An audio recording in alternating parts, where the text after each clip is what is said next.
আজকে 2025 সালে যদি আপনি 15 থেকে 20 লক্ষ টাকা আপনার নিজের পিছনে যদি ইনভেস্ট করেন, 2035 সালে এসে আপনি এতগুলো জিনিস পেয়ে যাচ্ছেন।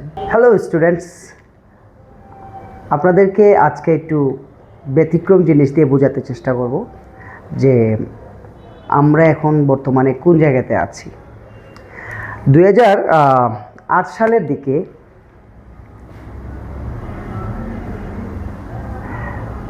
$1000 যা ছিল,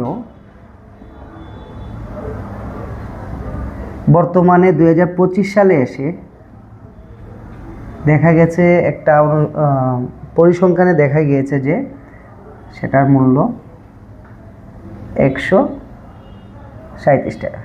তো ডিফারেন্সটা আমরা দেখতে পাচ্ছি যে 2008 সালে আপনি 1000 টাকা যে জিনিসটা কিনতে পেরেছেন, বা আপনার বাবা বা মা বা বড় ভাই যেটা কিনতে পেরেছেন, যেটা 2025 সালে এসে আপনি এটা কিনতে পারছেন, মানে আপনার ওই টাকার ভ্যালুটা নেমে এসে 137 টাকা মানে হয়ে গেছে আর কি।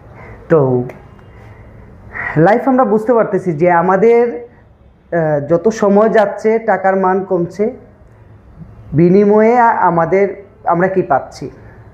তো সেটা চিন্তা করে আপনি যদি চিন্তা করেন, আপনি এখন এইচএসসি দিয়েছেন 2025 সালে বা 2024 সালে বা 2023 সালে এইচএসসি দিয়েছেন, 2030 এবং 35 সালে আপনি নিজেকে কোন জায়গাতে নিতে চাচ্ছেন, চিন্তার বিষয়। সো আজকের 2025 সালের যে 1000 টাকা আপনার কাছে আছে, সেটা 2018 সালের টাকার তুলনায় খুবই কম, এবং 2025 সালে আপনার কাছে যে 1000 টাকা আছে, 2035 সালে গিয়ে সেটা আরও স্বভাবতই আরও কমে যাবে, সেটা বাড়ার কোনো সম্ভাবনা নাই। সো আপনার 2025 সালে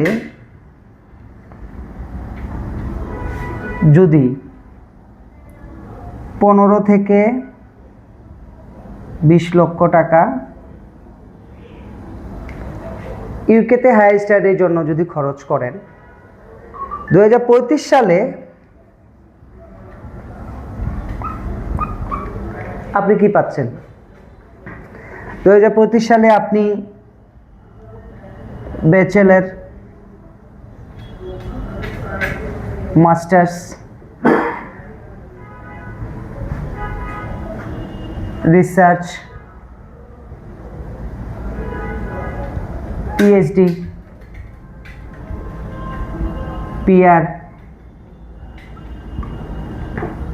well settled job, etcetera etcetera, লেখার কোনো শেষ নেই।